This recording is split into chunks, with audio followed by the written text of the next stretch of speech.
안녕하세요. 저는 서울에서 크고 유명한 유치원에서 유치원 교사로 근무하고 있는 20대 후반의 여성입니다. 전 유치원 교사라는 저의 직업에 매우 만족하고 있어요. 아이들은 재고 따지는 것을 몰라서 제가 일만큼의 관심을 제공하면 10만큼의 사랑을 듬뿍 줘요. 그뿐만이 아니라 제가 늦잠 자서 거지 같은 옷을 입고 머리가 산발이 돼서 출근해도 외향적인 모습들보다는 저 자신 그 자체를 좋아해줘요.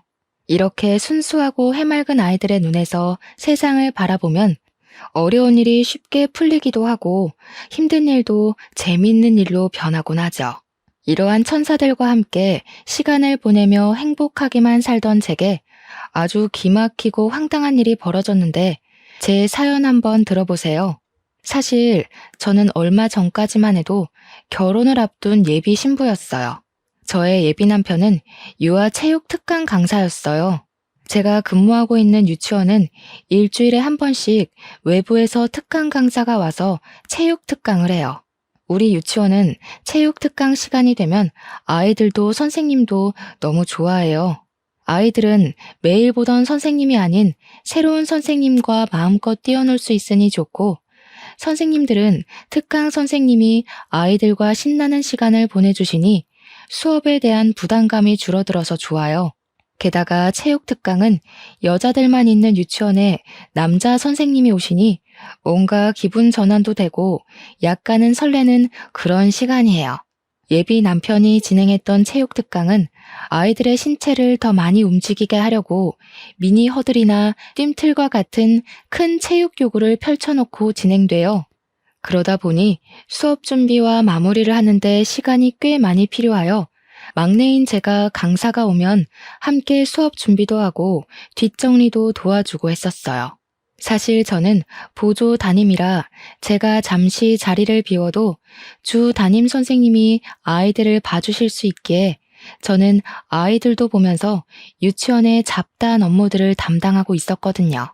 하루는 언제나 그래왔듯이 체육 특강을 마치고 예비 남편과 저 둘이 강당에 펼쳐진 체육 교구들을 정리하고 있었어요. 한창 정리하는데 갑자기 예비 남편이 제게 다가오더니 명함을 주었어요. 이게 뭐냐고 하니 자기 명함인데 물어볼 것이 있으니 이 번호로 전화달라고 기다리겠다고 하더라고요. 무슨 일인가 싶어 그날 퇴근하며 바로 전화했더니 아주 중요한 이야기라며 만나서 얘기하자는 거예요. 그래서 집 근처 카페로 오라고 했어요. 카페에 가니 예비 남편도 주차하고 올라오고 있더라고요. 같이 카페로 들어가서 나란히 서서 주문을 하다가 힐끗 봤는데 평소처럼 운동복이 아닌 깔끔한 셔츠에 슬랙스 바지를 입고 나왔어요. 그런데 키도 크고 몸도 좋아 보이는 것이 사람이 달라 보이더라고요.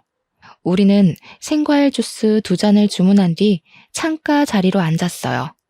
중요한 일이 무엇이냐고 물으니 우리 유치원 아이들 이야기만 주저리 하더라고요. 이야기를 들으며 이것이 중요한 이야기인가 싶더라고요. 이 사람 뭐지 하는 생각이 드는 순간 갑자기 이 아이들은 종일 저랑 같이 있어서 좋겠다는 거예요. 무슨 뜻이냐고 했더니 아이들과 순수하게 웃는 모습이 참 예쁘다며 애인이 없다면 한번 진지하게 만나보고 싶다는 거예요. 이 말 하고 싶어서 이 시간에 오라고 했다고 말하는데 목소리가 미세하게 떨리더라고요. 그 당시 예비 남편의 떨리는 목소리가 저의 심장도 두근거리게 했고 우리는 그렇게 연인 사이가 되었어요. 알고 보니 예비 남편은 저와 같은 대학교 체육학과 출신이고 저보다 3살이 많더라고요. 그리고 예비 남편의 가족은 유아체육교육센터를 운영하고 있었어요. 그 센터의 센터장이 예비 시부이셨고 센터의 이사님이 바로 예비 시모였어요. 그리고 예비 시모는 이전에 어린이집 원장을 하셨다고 했어요. 그 얘기를 듣고 정말 반가웠어요. 사실 저희 엄마는 제가 근무하고 있는 유치원의 원장님이시거든요. 뭔가 두 분이 만나면 이야기가 잘 통할 것으로 생각했어요. 그래서 우리 엄마가 유치원 원장 선생님이라고 이야기를 할까 했다가 말을 하지 않기로 했어요. 예비 남편이 우리 엄마에 대해서 그다지 궁금해하지도 않았고, 예전에 유치원에서 막 근무하기 시작할 때 원장님 딸이라는 사실을 알고 은근히 편견을 갖더라고요. 지금은 다들 너무 잘해주시지만 그 당시 너무 상처를 많이 받아서 나중에 결혼을 앞두면 그때 말해야겠다고 생각했어요. 우리가 연인이 된 지 6개월 정도 지났을 무렵이었어요. 예비 남편의 체육 특강 다음 날 분명히 같이 강당을 다 정리했는데 체육 교구 한 세트가 강당 구석에 있는 거예요. 원장님인 엄마한테 말씀드리니 중요할 텐데 이게 왜 여기 있냐며 지금 바쁜 일 없으면 제가 직접 센터로 갖다 주라는 거예요. 저는 바로 교구를 챙겨 센터로 향했어요. 센터에 도착하니 중년의 여성분이 있으셨어요. 그분은 바로 예비 남편의 어머니, 즉 예비 시모였어요. 안녕하세요. 저는 보라 유치원의 교사입니다. 어제 이지연 선생님께서 우리 유치원에 수업하셨는데 이 교구를 놓고 가셔서 전달해 드리러 왔습니다. 보라 유치원? 혹시 김지아 씨 되세요? 네, 맞아요. 제 이름을 어떻게 아세요? 지훈이한테서 얘기 들었어요. 지금 사귀고 있는 것도 다 알아요. 이렇게 만나서 반갑네요. 예비 시모는 반갑다고 말하며 위아래로 저를 싹 훑어보셨어요. 처음 보는데 훑어보는 게 기분이 조금 그랬지만 그래도 사랑한 남자의 엄마를 처음 뵌 자리니 공손히 인사를 드렸어요. 처음 뵙겠습니다. 지훈 오빠랑 만나고 있는 김지아입니다. 그런데 우리 지훈이가 지아 씨 얘기할 때 센스도 있고 성격도 좋다던데 옷 입는 센스는 좀 별로네. 제 옷이요? 제 옷이 좀 그런가요? 무슨 뜻으로 그런 말씀을 하시는 것인지 잘 모르겠어요. 지훈이가 얘기하는 거 들었을 때는 옷도 잘 입고 잘 꾸미고 그럴 줄 알았는데 아닌 것 같아서. 보육교사면 학부모도 만나고 해야 하는데 옷을 좀 잘 입어야 하지 않나? 사실 제가 아직 보조교사라서 학부모를 직접 만날 일이 거의 없어요. 그리고 아무래도 아이들과 몸으로 많이 놀다 보니 저도 모르게 예쁜 옷보다는 편한 옷을 입게 되더라고요. 하긴 애들이랑 놀려면 편한 옷이 좋긴 하지. 아무튼 이거 교구 직접 갖다 줘서 고마워요. 센터에서 인사하고 나오는데 처음 보는 자리에서 예비 시모가 제가 입은 옷에 대해 이러쿵저러쿵 얘기하는 것에 대해 기분이 썩 좋지 않더라고요. 이날 퇴근길에 예비 남편에게 전화를 걸어 오늘 예비 시모를 만난 이야기를 했어요. 나 오늘 오빠 회사에 가서 어머니 뵀어. 진짜? 우리 엄마 봤어? 어땠어? 솔직히 조금 그랬어. 내 옷이 별로라고 하시더라고. 뭐 사실 유치원 출근할 때 옷을 편하게 입긴 해. 그런데 처음 보는데 옷 입는 센스가 없다고 하시는데 기분이 좋지는 않더라고. 대놓고 그런 얘기를 했다고? 설마 다른 얘기했는데 네가 너무 예민하게 받아들인 거 아니야? 아니야, 진짜 그렇게 얘기하셨어. 그래? 사실 엄마가 좀 말을 툭툭 내뱉으시기는 해. 그런데 말만 그러지 마음은 안 그러셔. 게다가 옛날에 어린이집 원장님도 하셔서 보육교사들의 마음 누구보다 잘 아셔. 너무 속상해하지 마. 예비 남편과 통화를 하고 나서도 기분이 영 그랬어요. 사실 제가 이런 이야기를 하면 예비 남편은 당연히 제 편을 들어줄 줄 알았거든요. 그런데 제 편을 들어주기는커녕 우리 엄마가 그런 얘기를 할 뿐이 아니라며 엄마 편을 드는데 기분이 좋지는 않더라고요. 그런데 이날 이후로 예비 남편의 행동이 뭔가 묘하게 달라졌어요. 저희 둘 다 평일에는 늦게 끝날 때가 많아 거의 주말에 만났거든요. 원래는 토요일, 일요일 둘 다 만나서 데이트를 했는데 갑자기 결혼식이다, 집안에 일이 있다, 먼 친척이 해외에서 들어왔다며 매주 주말 이틀 중 하루만 만나려는 거예요. 일이 있으니 못 만나는 건 어쩔 수 없었지만 이해가 가지 않는 것은 만나지 않은 날에는 연락이 거의 되지 않더라고요. 전화해도 받지 않았고 카톡을 하면 반나절이 지나서야 답장이 오더라고요. 왜 전화나 카톡을 못했느냐고 물으면 가족들과 같이 뭐 하고 있었다고 얼버무리는데 뭔가 좀 이상하고 섭섭하기도 했어요. 벌써 사랑이 식었나 하는 생각이 들기도 했죠. 그런데 또 막상 만나는 날에는 제가 사랑을 듬뿍 받는 여자라고 느껴질 만큼 잘해주기도 하고 함께 있는 시간이 너무 재밌었어요. 그러나 다음 주 주말이 되면 예비 남편은 이틀 중에 하루는 일이 생겨 만나지 못했고 그날은 또 연락이 끊겼었어요. 이렇게 매주 주말 이틀 동안 저의 감정은 냉탕과 온탕을 오가며 아슬아슬한 만남을 이어갔어요. 우리가 만난 지 어느덧 1년 정도가 지나고 대학교 동기이자 가장 친한 친구인 지연이라는 친구가 연락이 왔어요. 결혼식 날짜를 잡았다고 청첩장을 주겠다며 주말에 만나자고요. 저는 당연히 알겠다고 하고 약속한 주말이 되어 오랜만에 지연이를 만났어요. 일상 이야기를 한창 하다가 지연이가 제게 만나는 사람이 없냐고 물어보더라고요. 저는 유아체육특강 강사이고 우리보다 3살 위인 같은 대학교 선배라고 하며 예비 남편과 찍은 사진을 보여줬어요. 그런데 사진을 보던 지연이가 고개를 갸우뚱하는 것이 아니겠어요? 이상하다. 이 사람 어디서 본 것 같은데. 어디서 봤더라. 서울에서 유명한 체육특강 센터의 강사니까 유치원이나 어린이집에서 특강 강사로 봤을 수도 있지. 나는 유치원 행정실에 있어서 특강 선생님들 만날 일이 없는데. 근데 분명히 어디서 봤는데. 아! 예진이 남자친구. 엥? 최예진? 예진이 남자친구라고? 무슨 말도 안 되는 소리야. 사진 잘 봐봐. 사실 저와 지연이 예진이는 대학교 때 삼총사라고 불릴 만큼 꼭 붙어 다녔어요. 그렇게 졸업 후 저와 지연이는 서울의 유치원으로 취업을 하고 예진이는 경기도의 유치원으로 취업을 하면서 만나기 어려워지더니 요새는 연락을 거의 안 했던 친구예요. 아니야, 확실해. 얼마 전에 지나가는데 저기서 예진이가 누군가와 팔짱 끼고 걸어오더라고. 반가워서 나도 인사를 했지.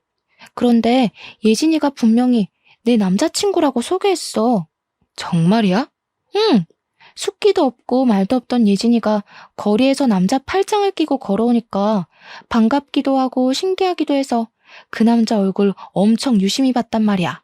확실히 이 얼굴이야. 너 한번 확인해봐. 지연아, 진짜 미안한데 나 지금 가서 확인해봐야 할 것 같아. 너 결혼 축하해주러 왔는데 정말 미안해. 야, 지금 그게 문제야? 어서 가봐. 이해해줘서 고맙고 미안해. 결혼 준비 잘하고 결혼식 때 보자. 저는 지연이와 헤어진 후 바로 예비 남편에게 전화를 걸었어요. 전화하니 역시나 안 받더라고요. 그러나 오늘은 반드시 통화해야겠다는 생각에 받을 때까지 전화를 걸었어요. 13통째 전화를 하자 드디어 받더라고요. 지금 당장 급하게 할 말 있다고 만나자고 했더니 지금 친구 병문안 와 있어서 못 간다고 하더라고요. 그럼 올 때까지 예비 남편 집 근처 카페에서 기다리겠다고 하고 끊었어요. 카페에 가서 예진이의 SNS를 뒤져서 예진이의 사진을 찾아봤어요. 예진이가 워낙에 사진을 찍기 싫어해서 그런지 예진이 본인의 사진은 없더라고요. 그래도 사실 확인을 위해서는 예진이의 사진이 필요하다는 생각이 들어 동기들의 SNS를 뒤져서 대학교 졸업여행 때 찍은 단체 사진을 발견했어요. 다행히 거기에 예진이 얼굴이 선명히 찍혀 있더라고요. 그렇게 카페에서 한 1시간 정도 기다렸나 봐요. 카페 문이 열리더니 예비 남편이 화가 난 표정으로 오더라고요. 무슨 급한 일인데 이렇게 불러내. 퉁명스럽게 말하는 예비 남편에게 저는 예진이의 얼굴만 크게 확대해서 보여줬어요. 예비 남편은 매우 당황하는 표정을 짓더라고요. 오빠, 얘 알아? 얘? 얘가 누군데? 나 몰라. 예비 남편은 말로는 모른다고 했지만 불안해하는 표정을 보니 아는 것 같았어요. 정말 모른다고? 내가 예진이를 어떻게 알아? 예진이? 난 얘 이름 말한 적 없는데. 아는 사람인가 보네? 예비 남편은 너무 당황한 나머지 제가 말하지도 않은 예진이의 이름을 말하더라고요. 예비 남편은 뭔가 아차 싶었는지 아무 말도 못하고 고개만 푹 숙이고 있었어요.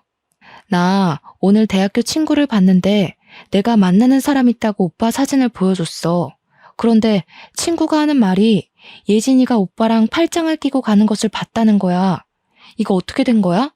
그게 그러니까 어떻게 예진이를 알고 왜 팔짱을 끼고 다녔는지 우물쭈물하지 말고 솔직히 말해봐. 사실 예진이가 소망유치원 선생님이잖아. 그 소망유치원은 우리 엄마의 지인이 원장님으로 계시는 곳이거든. 예진이가 근무하는 유치원도 알아? 참나. 일단 들어봐. 소망유치원 원장님이 우리 엄마한테 전화해서 자기 원에 너무 좋은 보육교사 있다고 한번 만나보라고 하시더라고. 우리 엄마는 또 그 말에 거절 못하고 한번 나가보라고 해서 몇 번 밥만 먹었어. 뭐? 그럼 어머니한테 지금 나랑 만나고 있으니 안 나가겠다고 말씀드리면 되잖아. 얘기했지. 근데 엄마는 그래도 지인이 생각해서 소개해준다는데 안 나가면 예의가 아니라며 지아랑 결혼한 것도 아니고 한번 나가서 밥만 먹고 오라고 그러더라고. 엄마의 체면도 있고 해서 쉽게 거절할 수가 없었어. 그래? 그럼 100번 양보해서 예진이랑 처음에는 그렇게 밥 먹었다고 쳐. 그럼 식사 자리에서 예진이한테 만나고 있는 사람 있는데 이러한 상황이라서 어쩔 수 없이 나왔다고 얘기하고 그 뒤로 안 만났으면 되잖아. 왜 굳이 팔짱까지 낀 거야? 처음엔 밥만 먹고 헤어졌지.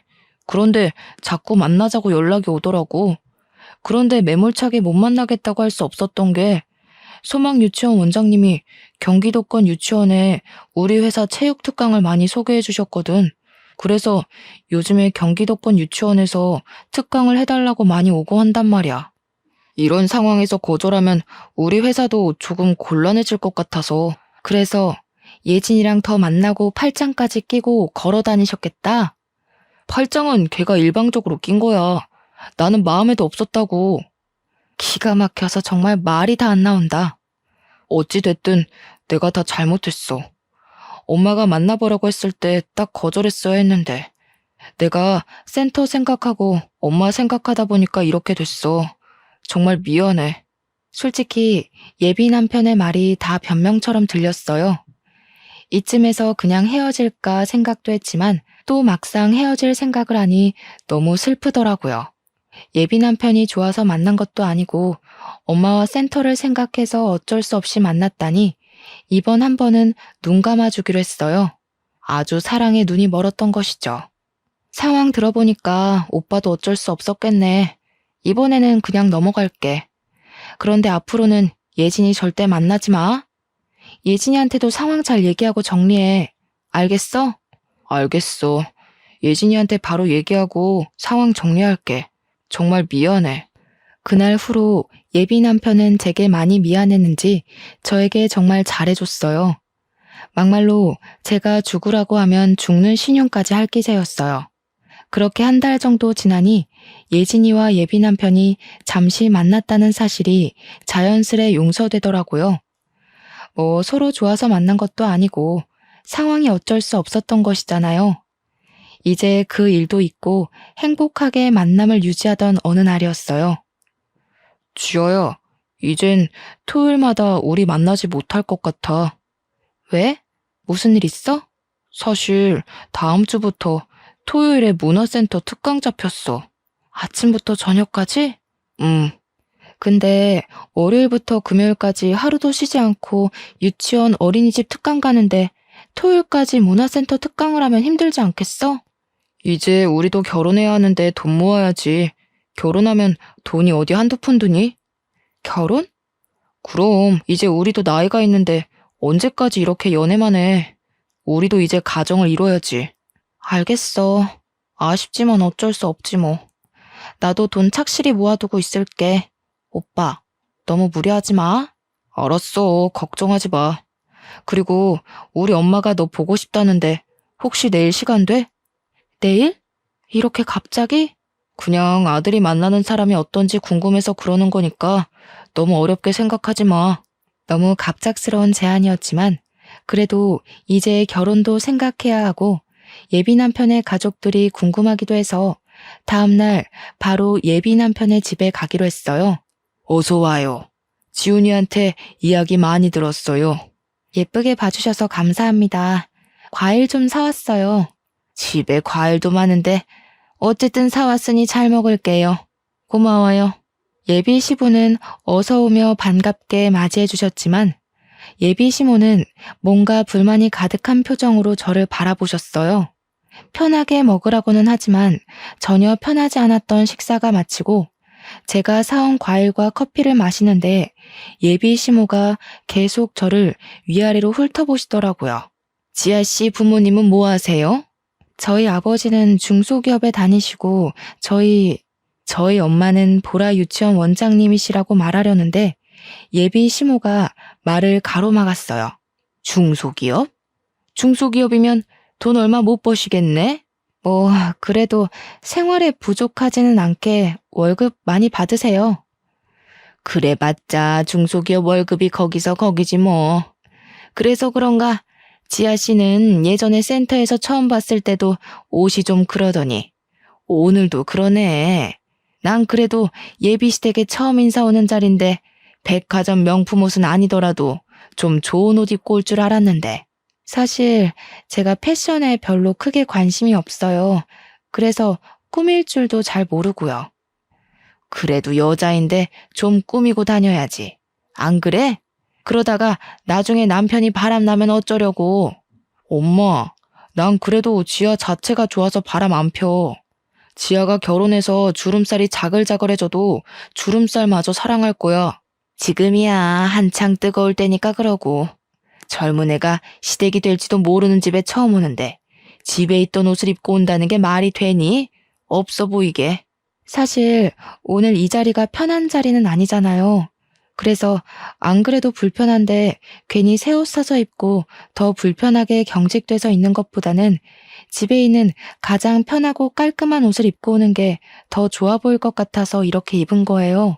그래, 일단 알았다. 근데 그래도 아버지가 중소기업에 다니시는 게 조금 걸리네. 노후 준비는 제대로 되셨는지 몰라. 사실 저희 아빠 중소기업이기는 하지만 그 기업의 초창기 멤버예요.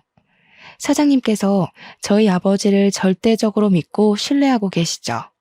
사장님은 저의 돌잔치 때도 오셔서 함께 사진 찍으시고 얼마 전에도 우리 집에 오셔서 같이 식사하시고 잠도 주무시고 가실 정도로 매우 친해요.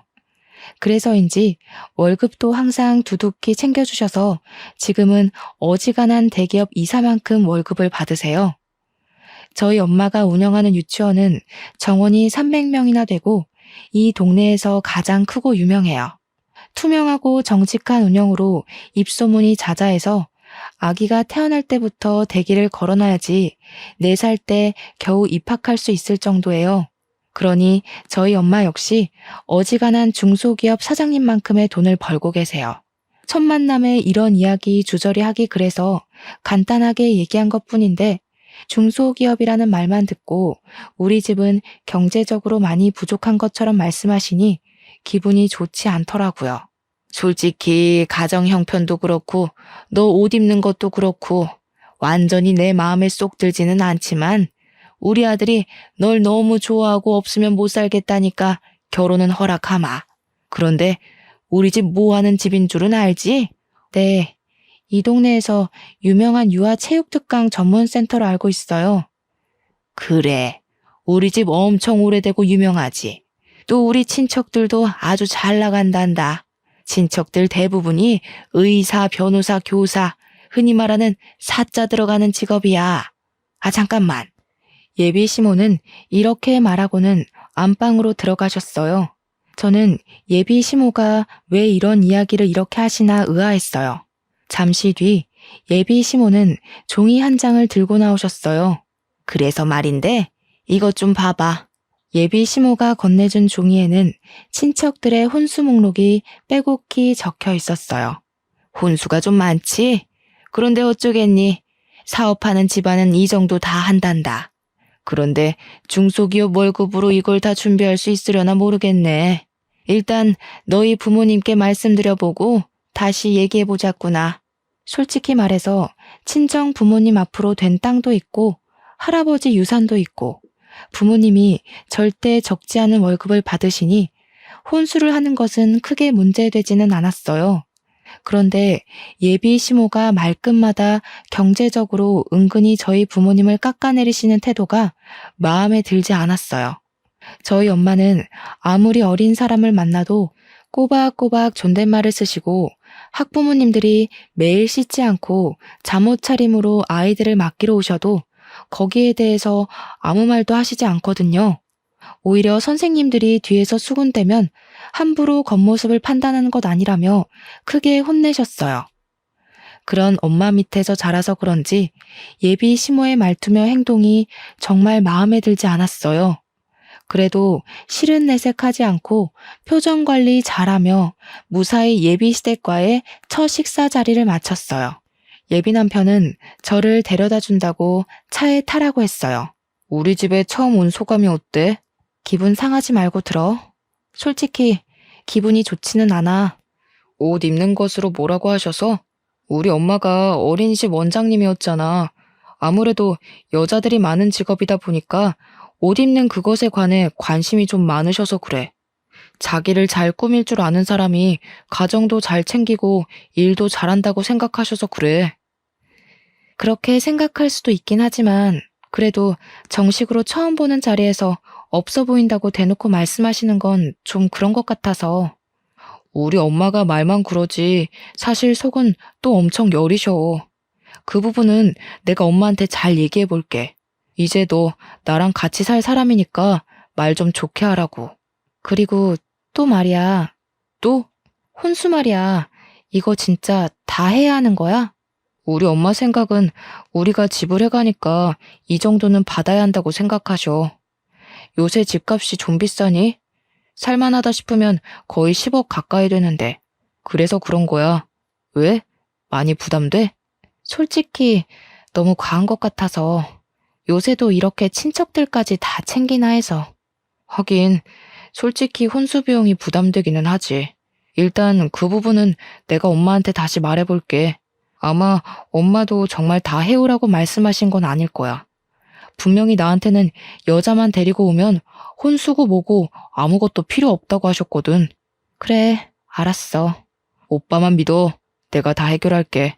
예비 시모의 말투와 표정은 좀 그랬지만 예비 남편이 듬직하게 제 편이 되어주니 앞으로 무슨 일이 있어도 다 해결해 나갈 수 있을 것 같았어요. 예비 남편의 차를 타고 집 앞에 도착하니 친정 부모님이 나와 계셨어요. 친정 부모님과 예비 남편은 간단한 인사를 나눈 후 다음에 만나기로 약속했어요. 집에 들어오니 친정 부모님은 오늘 예비 시댁에서 어땠는지 물으시더라고요. 저는 혼수에 관해 이야기할까 하다가 예비 남편이 한 말이 생각나 그냥 얘기하지 않고 반겨주시고 잘해주셨다고만 했어요. 그래도 뭔가 예비 시모가 저를 마음에 들지 않는 것 같아 속이 상하더라고요. 저는 집 앞 마트에 간다고 하고 나와 대학교 동창이자 옆 동네 무지개 유치원의 교사인 은지에게 전화했어요. 은지는 늦은 시간에 잔뜩 가라앉은 목소리로 전화를 하니 무슨 일이 있냐고 물어보더라고요. 저는 은지에게 예비 시댁에 가서 오늘 있었던 일을 다 이야기했어요. 야, 넌 근데 없어 보인다는 소리까지 들었는데 결혼하고 싶어? 난 오빠랑 같이 살지 오빠네 엄마랑 사는 게 아니잖아. 아주 사랑의 눈이 멀었구먼. 콧대 높던 우리 지아 마음 훔친 그 오빠 얼굴 좀 한번 보자. 사진 없어? 있지. 지금 사진 보낸다. 저는 사진을 보내달라는 은지에게 바로 사진을 보냈어요. 그런데 사진을 본 은지가 이상한 소리를 하더라고요. 진짜 만나는 사람이 이 사람이야? 왜? 이 사람 체육 특강을 하는 사람 아니야? 맞아. 알아? 지아야, 놀라지 말고 들어. 이 사람 우리 유치원에서도 유아 체육 특강을 하거든? 아, 일단 너 우리 유치원에 김고은 선생님 저번에 유치원 단체 행사 때 본 적 있지? 기억나? 우리랑 동갑이고 머리 길고 예쁘장하게 생긴 선생님? 맞아. 고은 선생님이 자기 애인 생겼다고 하면서 사진 보여줬는데 이 사람이었어. 확실해? 우리가 이 선생님 특강을 얼마나 오래 했는데 설마 얼굴을 모르겠니? 그래서 우리 원에서 특강 선생님이랑 눈 맞았다고 얼마나 놀려댔는데. 저는 은지의 말에 손이 덜덜 떨리고 심장이 벌렁거려서 그 자리에 주저앉았어요. 지아야, 괜찮아? 응, 괜찮아. 근데 정말 충격이네. 네가 결혼을 생각하고 만난다길래 얘기했어. 충격적이겠지만 한번 잘 알아봐. 너만 괜찮다면 고은 선생님한테 내가 이야기할 테니까 한번 만나보고. 저는 이 상황이 너무 기막히고 황당했어요.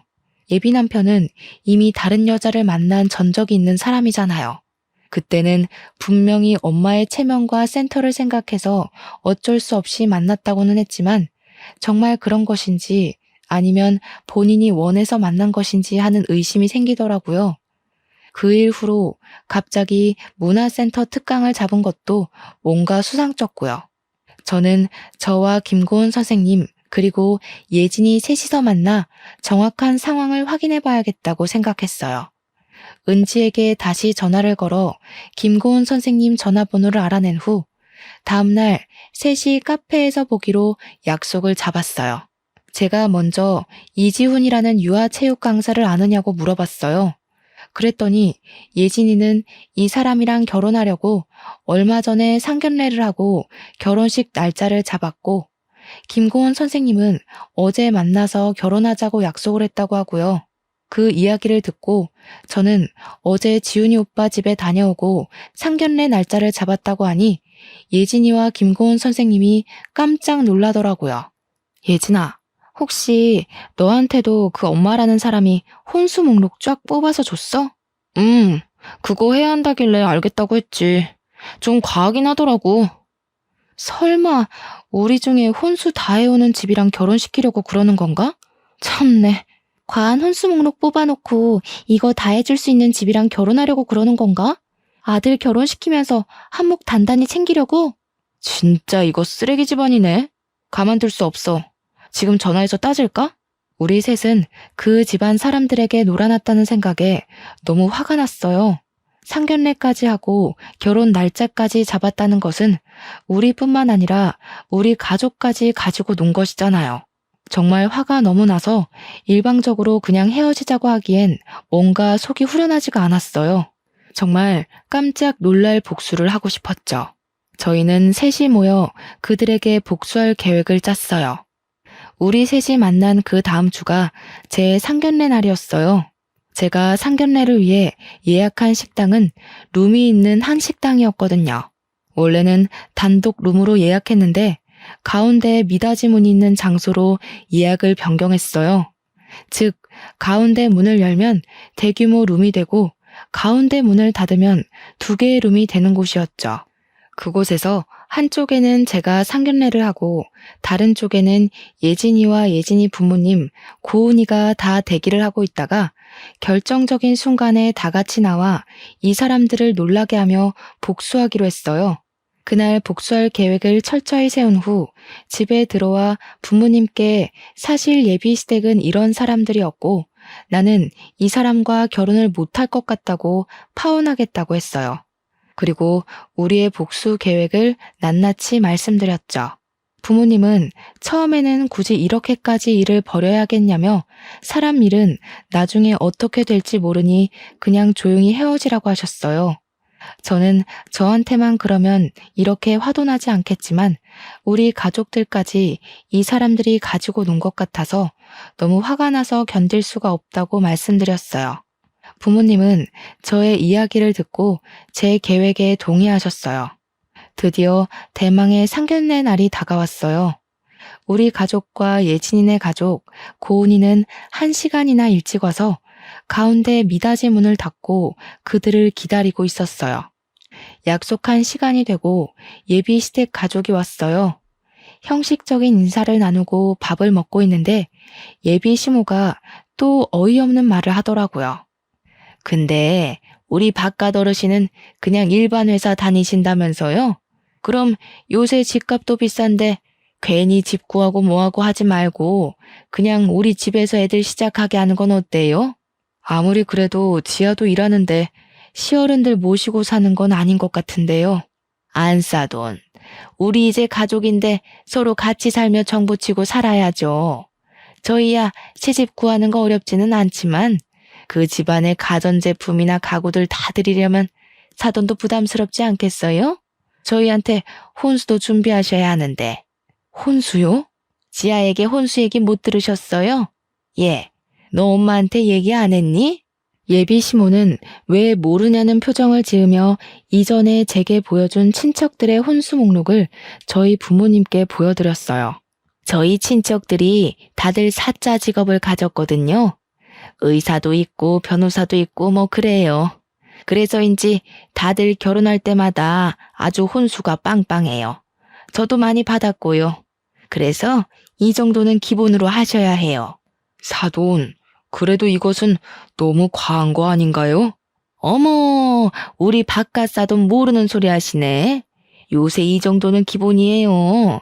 제 지인 딸은 이보다 더 많이 혼수 마련해서 가더라고요.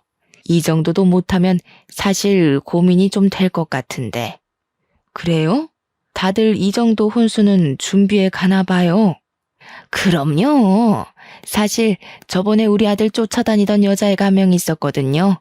그런데 우리 아들이 지아가 그렇게 좋다고 해서 그 집 여자애 만나지 못하게 할 명목으로 우리 집에 시집 오려면 이렇게 혼수 다 해와야 한다고 했더니 알겠다고. 자기 친구는 이것보다 혼수 더 준비하던데 이 정도는 너무 간소하다고 하던데요.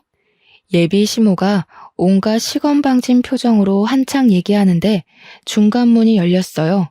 그리고 화난 표정으로 예진이 부모님이 등장하셨죠. 예비 시모는 예진이 부모님을 보고 깜짝 놀라 마시던 물을 그대로 뿜었어요. 지금 그 얘기는 우리 예진이 말하는 것이오? 아니 바깥 사돈이 어째서 여기에 계세요? 바깥 사돈이요?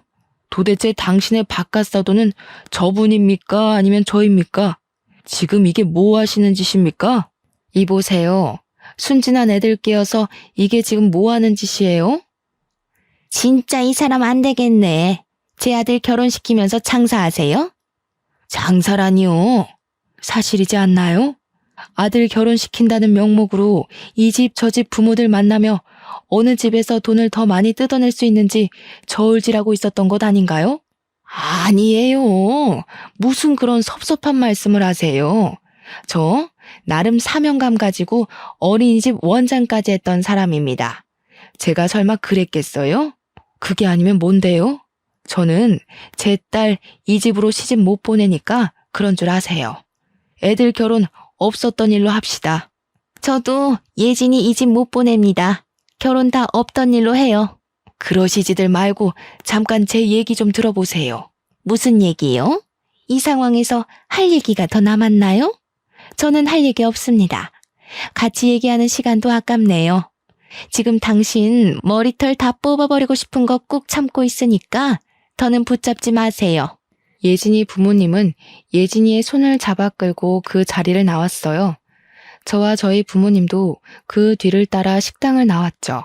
집으로 돌아오며 이상한 남자 만나서 부모님께 겪지 않아도 될 일을 겪게 만든 것 같아서 죄송하다고 했어요. 부모님은 결혼하고 나서 실체를 알고 이혼하는 것보다 차라리 지금 알아서 파혼으로 끝낸 게 다행이라고 하시며 그런 얘기하지 말라고 위로해 주셨어요. 폭풍이 휘몰아친 주말이 지나고 월요일이 되자마자 엄마는 체육 특강을 취소했어요. 유치원 선생님들은 예비 남편의 수업이 너무 좋았는데 왜 갑자기 취소하시냐고 너무 아쉽다고 하셨지만 저희 엄마는 별다른 말씀은 안 하시고 그냥 일이 있어서 취소한다고 하셨어요. 예비 남편은 그 뒤로 연락도 없고 그렇게 우리는 다시 볼 일이 없을 줄 알았어요. 일주일 정도가 지났을까요? 예비 남편에게 전화가 왔어요. 한 번만 만나자고요. 만나기 싫었지만 저도 남편도 비슷한 업종에서 일하니 언젠가는 다시 볼 수도 있으니 헤어질 때 깔끔하게 끝내야겠다는 생각에 만나기로 했어요. 잘 지냈니? 그동안 많이 후회했어. 정말 미안해. 미안? 됐고, 오늘 내가 이렇게 나온 이유는 깔끔하게 정리하려고 온 거야. 그러지 말고, 우리 엄마도 너한테 정말 미안하다고. 혼수고 뭐고 다 필요 없고, 그냥 몸만 와도 된다고 하시더라. 우리 다시 시작하면 안 될까? 오빠는 꼴을 보고도 결혼하자는 말이 나와? 그리고 다시 시작? 예진이랑 고은이는 어쩌고 나한테 와서 결혼을 하재. 엄마의 부탁에 어쩔 수 없이 예진이도 보고 고은이도 만났지만 항상 내 마음속에는 너뿐이었어. 진짜야. 엄마의 부탁? 오빠는 엄마가 부탁하면 결혼도 하고 이혼도 하겠다. 그치? 말도 안 되는 소리 하지 말고 난 간다. 우리 이제 두 번 다시 보지 말자. 이렇게 저와 예비 남편은 헤어졌어요. 이제 정말 이대로 끝인 줄로만 알았어요. 저는 다시 예전처럼 저만 바라봐주는 아이들을 보며 마음의 상처를 치유하고 있었죠. 그렇게 며칠이 지났는데 유치원에 올 사람이 없는데 유치원에 벨이 울리더라고요. 저와 엄마가 인터폰을 보니 어떻게 알았는지 예비 시모가 있는 것이 아니겠어요? 엄마는 더는 할 말도 없고 지금 수업 중이니 가시라고 했어요. 그런데 나올 때까지 기다리겠다는 거예요. 솔직히 학부모들이 이 모습을 보면 곤란할 것 같아 저와 엄마는 일단 나갔어요. 무슨 일이시죠? 지금 아이들 있으니 오랫동안 얘기 못해요. 예, 그러시죠. 본론만 바로 말씀드릴게요. 사실 우리 센터가 여기 유치원과 계약이 안 되면 수익이 전혀 나지가 않아요. 아시잖아요. 특강을 하는 업체들은 유치원이 계약 해지되면 그 길로 먹고 살 방법이 없는 거. 그래서 아들이 유치원과 좋은 관계 유지해서 센터 좀 잘 운영해보고자 하는 욕심에 그랬던 거예요. 아무리 그래도 그렇지 사람 마음 가지고 그런 장난을 칩니까? 다 부족한 이 어미 탓입니다. 부디 노여움 푸시고 다 제 탓하시고 우리 아들과 지아 결혼시키면 안 될까요? 사실 저는 지아가 얘기 안 해서 우리 안사돈이 이렇게 좋은 유치원 원장님이신지도 몰랐네요. 정말 죄송해요, 안사돈. 안사돈이요? 정말 염치도 없고 경우도 없으시네요. 이게 사과로 어디 끝날 일인가요? 예비 시모는 완강하게 반대하는 엄마 앞에서 갑자기 무릎을 꿇었어요. 아니, 이게 지금 뭐 하시는 거예요? 당장 일어나세요. 안사돈, 아니, 원장님. 제가 이렇게 무릎 꿇고 싹싹 빌게요. 제가 다 잘못했어요. 제 탓입니다. 순전히 제 욕심에 여기 있는 김지아 선생님, 최혜진 선생님, 김고은 선생님께 죽을 죄를 지었네요. 죄송합니다. 이보세요. 사람들 다 보는데 일어나세요. 그리고 정말 죄송하면 이렇게 사과할 것이 아니라 평생 제 눈에서 보이지 않는 것이에요. 저는 이렇게라도 보고 싶지 않아요. 그땐 제가 잠시 미쳤었나 봅니다. 사실 제 아들의 바람길을 알고 3명의 유치원 선생님을 만난다고 했을 때 처음에는 반대했어요. 그런데 한편으로는 친척들이 부유한 며느리를 얻어 혼수를 엄청 많이 받는 것을 보니 저희도 며느리에게 조금이라도 더 혼수를 받고 싶었어요. 물론 유치원과의 관계도 더 좋게 유지하고 싶었고요. 그래서 제 욕심에 3명의 선생님 다 만나보고 가장 우리에게 이익이 되는 집안으로 정하자고 했었어요. 제가 정말 미쳤었나 봐요. 죄송해요. 정말 더는 못 듣겠네요. 제발 가세요. 이제 조금 있으면 하원 시간이라 학부모님들 오십니다. 계속 이러고 계시면 경찰 부를 거예요. 한참을 무릎 꿇고 싹싹 빌던 예비 시모는 제가 정말 경찰을 부르는 신용을 하자 그제야 가셨어요. 이것이 예비 시모의 마지막 모습이었네요. 이 일이 있고 며칠 뒤에 유치원 선생님께서 이거 원장 선생님과 저 아니냐며 동영상을 보여주셨어요. 보니까 우리 유치원 앞에서 엄마와 저 그리고 예비 시모가 함께 있던 날의 모습이 찍힌 영상이었어요. 얼굴은 모자이크 처리가 되었지만 대화 내용이 비교적 정확히 녹음되어 있었고 배경을 보았을 때 누가 봐도 저와 저희 엄마 그리고 예비 시모였어요. 이걸 어디서 보셨냐고 물으니 그날 예비 시모가 무릎 꿇고 난리를 칠 때 지나가던 누군가가 찍어서 인터넷에 올린 거예요. 이 영상은 유명 유아체육 강사의 사생활이라는 제목으로 인터넷에 삽시간에 퍼졌죠. 맘카페에서도 난리가 났어요. 아이들을 가르친다는 특강 강사가 무려 3달이나 걸쳐서 파혼당한 내용까지 퍼지고 센터 이름 예비 시모와 예비 남편의 얼굴까지 예비 시댁의 신상이 탈탈 털렸어요. 맘카페 회원들은 감히 남의 가정을 파탄내는 강사에 우리 아이들을 맡길 수 없다며 예비 시댁이 운영한 센터의 특강 수업을 거부하는 사태가 벌어졌어요. 이에 유치원과 어린이집도 학부모들이 이렇게까지 결사반대를 하니 어쩔 수 없이 모두 센터와의 계약 해지를 했어요. 그래서 결국 저의 시댁이 될 뻔했던 센터는 쫄딱 망해서 문을 닫고 지금은 어디에서 뭐하고 살고 있는지도 모르는 상황이랍니다. 여기까지가 저의 파혼 이야기입니다. 이번 일을 겪으면서 겉모습으로 사람을 섣불리 판단하지 않고 모든 사람을 존중하며 사셨던 훌륭하신 부모님께 평생에 잊지 못할 상처를 드린 것 같아 너무 죄송스러울 따름이에요. 부모님께 이런 말을 하면 결혼 전에 미리 한 것이 다행이니 그런 말 하지 말라고 하시는데 그래도 여전히 큰 불효를 저지른 것 같아 죄송하네요. 저는 이제 유치원에서만큼은 저를 엄마로 생각하고 제가 어떤 옷을 입고 못생긴 표정을 지어도 저를 보며 활짝 웃어주는 순수한 보라 유치원 아이들만 바라보고 살려고요. 물론 이러다 정말 운명의 상대가 제 앞에 나타나서 결혼을 생각할지도 모르겠어요. 그러나 또다시 그런 기회가 온다 해도 지금처럼 사랑에 눈이 멀어 부모님의 가슴에 못을 박는 일은 절대 하지 않을 거라 다짐을 해봅니다. 마지막으로 항상 제 편이 되어주시고 누가 봐도 정직한 삶을 살아오신 우리 부모님 너무 사랑합니다. 그리고 언제나 나를 웃게 하는 보라 유치원 아기들아, 너희들은 내 삶의 활력소란다. 사랑해. 지금까지 저의 사연 들어주셔서 감사합니다.